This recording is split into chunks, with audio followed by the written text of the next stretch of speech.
I think it's really important, and I'm sure Keir Starmer, the Labour leader, would have done exactly the same had he been Prime Minister.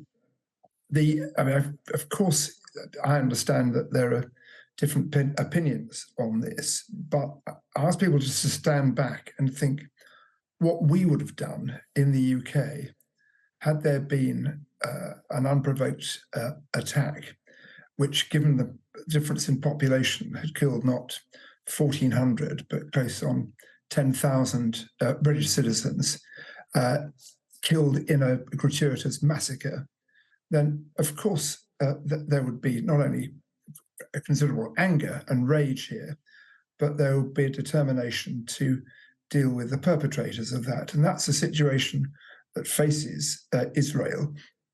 And I'm somebody who's by no means been an uncritical friend of Israel. They have sometimes and have continued to take action which are against international law and for which they've been called out, not least in the building of settlements in the Palestinian area, in the West Bank and in East Jerusalem. But having said all that, and taking into account the conditions in the Gaza, there was absolutely no excuse whatsoever for this massacre. It was just an anti-Semitic massacre. Joe Biden visited Israel yesterday. He offered his support, but he also said, I caution this, while you feel that rage, don't be consumed by it. After 9/11, we were enraged in the United States. When we sought justice and got justice, we also made mistakes.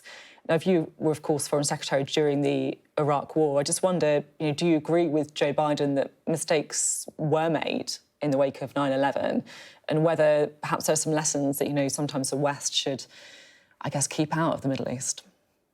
Well, there were mistakes. There were two major wars which followed 9/11. One was the invasion and occupation of Afghanistan. The other was that of Iraq. Iraq, and I've said this before, yes, I just make this clear, I'm not resigning from my clear responsibility for taking part in the decision that Britain should be involved in the Iraq invasion and occupation. But it was, in retrospect, a mistake. There's no question about that. And the Tony Blair and indeed the House of Commons, by a huge majority, thought at the time that it was right that we should join with the United States in dealing with Saddam. And it was a direct consequence of the incredible vulnerability that the American population, as well as American policymakers, felt after the humiliation of 9/11. And I don't think anybody, those who weren't in the US, either at the time, I wasn't, but shortly after I was, had any idea of the way in which the sort of natural self-confidence of the Americans was shaking to its core. And President Biden, I think, was reflecting that sense 22 years ago, but also saying that raging about something should not be a basis for making decisions. It's interesting to hear that view. I want to talk a little bit about the UK, if I may. You, of course, were Home Secretary for several years. And what we've seen is the war bringing out some pretty ugly tensions between communities, rises in anti-Semitism and also in Islamophobia. How concerned are you about the war in the Middle East radicalising people here in the United Kingdom? Well, I am concerned about it. The turmoil in the Middle East, this is a simple fact, and of course it provokes all sorts of very deep-seated anger on both sides about what's happened in the Middle East, not just over the recent years, but going right back to the formation of Israel as a state in 1948. Bringing it back to the United Kingdom, we've seen Robin Simcox today, the counter-extremism advisor to the Home Office, saying that there's a permissive environment for anti-Semitism in the UK. He said the UK is paying the price for a 3-decade-long failed policy mix of mass migration and multiculturalism. Now, you, of course, represented Blackburn as an MP for many years. You spoke a lot about the need for communities to integrate. Do you think that multiculturalism has failed? No, I don't. And I don't know Mr. Simcox at all. But look, he was also saying in the same breath, I read what he said, that Britain is justly proud of the fact that we have done far better in terms of making life decent, not only for the white population, but also for, as it were, the newer populations from abroad, from Asia, Africa, and from the Caribbean. Integration.